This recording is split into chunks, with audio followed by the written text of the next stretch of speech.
What's going on, Notre Dame fans? Mike Singer from Blue and Gold with a special guest today, Luke Creasy, who covers the Marshall Thundering Herd for the Herald Dispatch. So Luke is clearly in a car right now, just wrapped up a Marshall press conference with the head coach there, Charles Huff. It's perfect timing because Luke's going to be able to give us the insight from that Yep. presser. And we're going to start right there. Luke, really do appreciate you joining us. Yeah.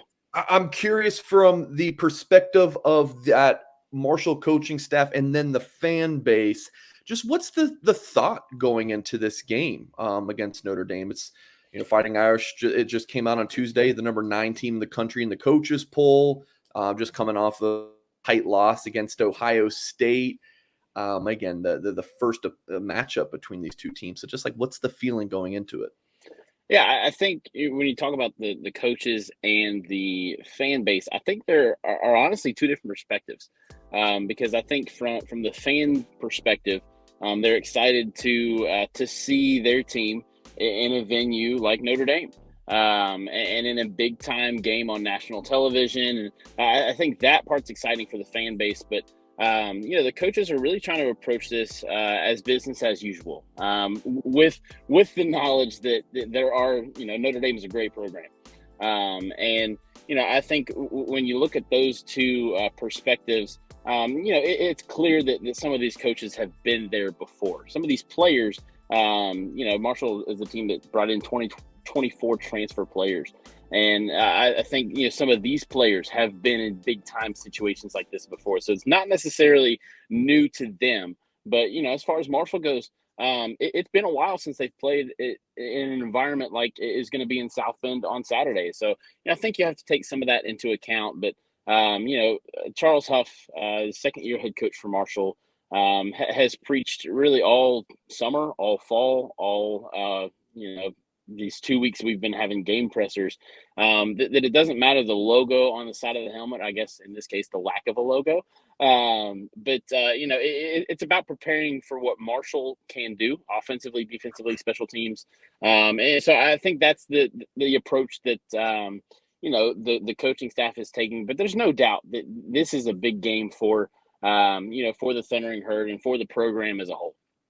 So let's talk about that offense. Dropped 55 points in a easy win over Norfolk State last Saturday.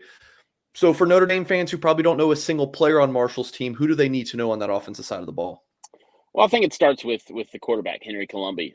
He's a transfer from Texas Tech. Spent 2 years there with the Red Raiders.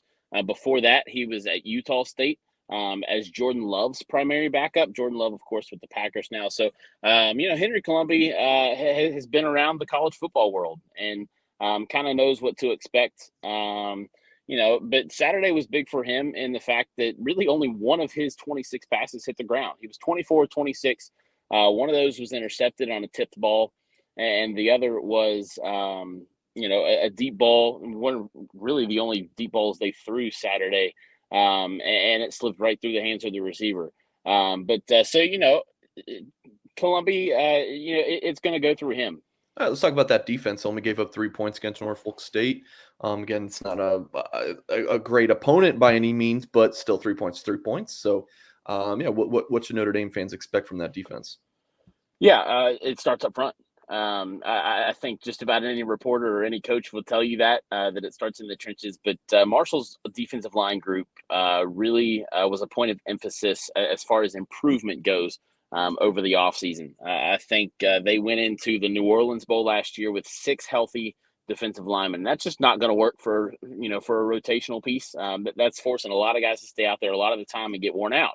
Well, they added depth at that position over the offseason.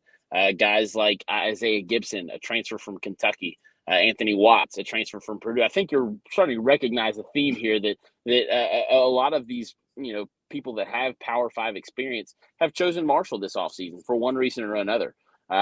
Quarterback, running back, defensive line, Jadarius Green McKnight, a young guy at defensive back, came in from Florida State as well.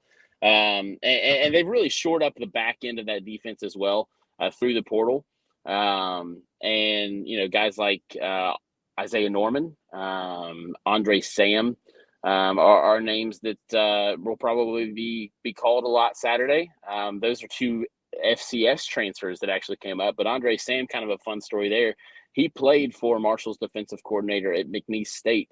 Lance Guidry is Marshall's defensive coordinator, was the head coach at McNeese State and recruited Andre Sam there. Now they both end up in Huntington. So, there's some familiarity in scheme.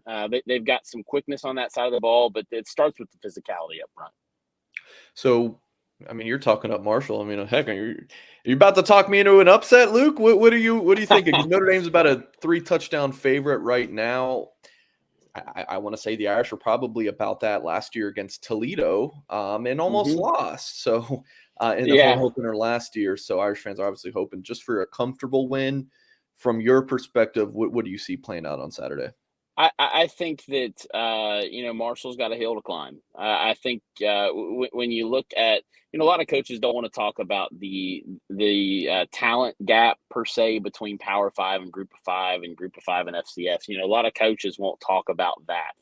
But I do think that there's a recognition that there is a big talent gap, and Marshall's going to have to execute their game plan perfectly. I mean, Henry Colombi's going to have to be smart with the football. The running backs are going to have to find the gaps. And I think as the game goes on, the size and the depth of a program like Notre Dame is going to stand out, but certainly doesn't count Marshall completely out of it.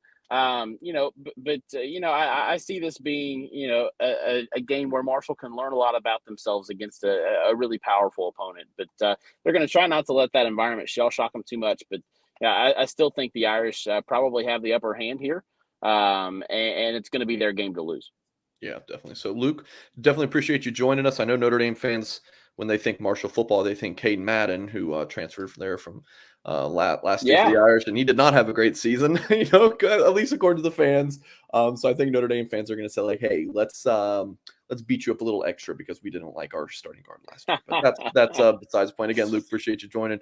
Folks watching, please hit the thumbs up on this video. Subscribe to our YouTube channel here at Blue and Gold. Head to blueandgold.com for all of the coverage of this game. Appreciate you all, and we'll catch you next time.